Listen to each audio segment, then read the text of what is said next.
A top focus at this hour. We will be talking about the 40 lives that have been claimed after United States carried out retaliatory airstrikes in Iraq and Syria against facilities linked to Iran-backed militia groups.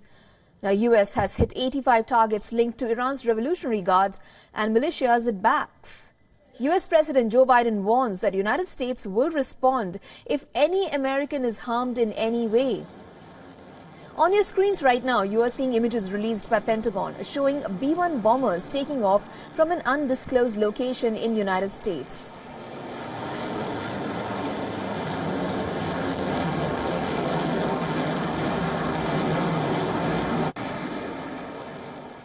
Baghdad says the United States' strikes in the west of Iraq has claimed 16 lives, which also includes lives of civilians. Iraq further warned that United States' attack against Iran-linked targets is a violation of Iraqi sovereignty, and it can have disastrous consequences for the region. Iraq has denied any allegation of collaborating with Washington to carry out any airstrike. Iraq's neighboring country of Iran strongly condemned the attack. Iran's foreign ministry spokesman has termed US strike as a strategic mistake, claiming that United States' attack will yield no result and instead intensify tensions in a highly volatile region. The Iranian government has cautioned the United States, saying that Washington needs to act wisely.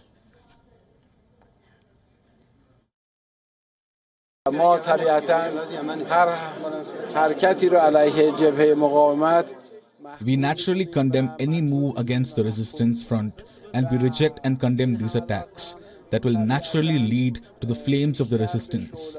And they must act wisely, which is very unlikely, and we don't see it in the Americans. If they act wisely, they should stop supporting the Zionist regime.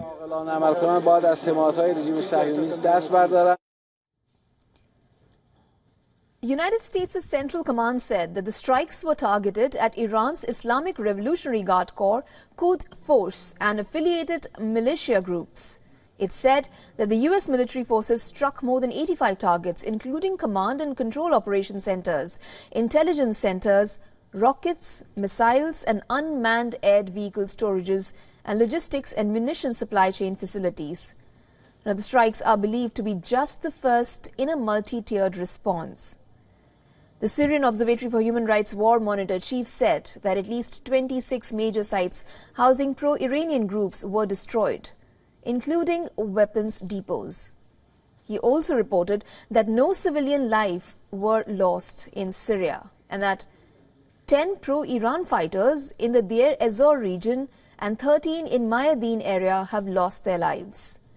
Now, even though U.S. President has expressed that the U.S. is not seeking to escalate tensions in West Asia, the European Union expressed deep concern over the volatility after United States' airstrikes in the region.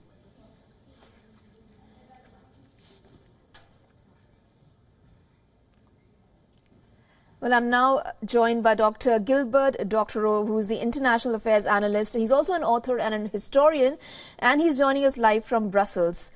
Dr. Gilbert, my first question to you. While U.S. says that it does not want to escalate the war in West Asia, but U.S. has struck back. First up, do you think these strikes will deter the Iranian-backed groups? Well, first, we don't know exactly how effective they are. The images which I have seen show that the most important force that was used was B-1 bombers coming from the United States. And that's exactly what they were using, bombs. Now, I understand there are guided bombs, but that's not the same thing as precision missiles. For that reason alone, I think we see this rather high reported deaths of civilians as well as military personnel from the U.S. strikes. The point is that in the past, when the United States used massive destruction against targets in Syria, the net result in terms of operability of the target areas was always very small. So that has to be seen in what way these strikes will frustrate or impede further counterstrikes by the Syrian and Iranian and Iraqi forces. As for Iran, they have been very quiet. It remains to be seen how they will respond, given that emphasis has been made on the supposed presence or believed presence of the Quds, that is to say, the Iranian Revolutionary Guard units, who were conducting training and supervisory work in these facilities of their allies in the Axis resistance. That remains to be seen. If the United States persists in this bombing, and indeed does inflict harm or damage on Iranian forces, then we have the prospect of a full Middle Eastern war. Okay, that's a very interesting point that you make there, Dr. Gilbert. What kind of response do you really see next in line, as you did bring out how Iran has been very quiet? Now, after the overnight U.S. strikes, do you see the U.S. targets, bombers like you have seen, they've targeted Iraq and Syria, but they've left out Iran. Why do you think that is the case, though? Well, if they were to touch Iran, as some hotheads in the States like Senator Lindsey Graham have been demanding, then we have a war of a different scale completely, and a war that has to be put into a bigger context. As you know, my primary expertise is in Russian affairs, and 2 days ago on Russian state television, on the most important analytical program of the afternoon and evening, 60 Minutes, one of the panelists, who is quite authoritative and is a regular visitor, said, oh yes, that Russia and Iran are allies. They've used the word allies. Now, we know that a week ago, Russia and Iran concluded a 20-year cooperation agreement, and we know there was a military dimension to it. Nobody has spoken about, as yet, about a mutual defense provision within that. But I think if the word allies is now being used on Russian state television, that there probably is such a provision, and the United States is well advised to watch out. Okay, what kind of balancing act, you did mention about the balancing act in the first comment there. What kind of balancing act do you think the Biden administration is doing? Well, it was bound to retaliate after the death of the 3 U.S. soldiers in Jordan, while weighing the consequences of escalation, especially this being an election year. The balancing that's going on is between domestic policy and foreign policy.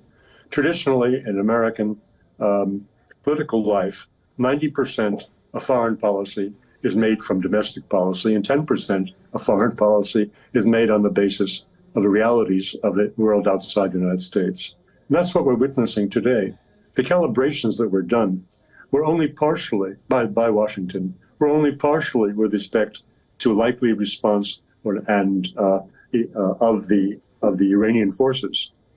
The greatest interest was how to persuade the American public that the Biden administration is a strong defender of American interests.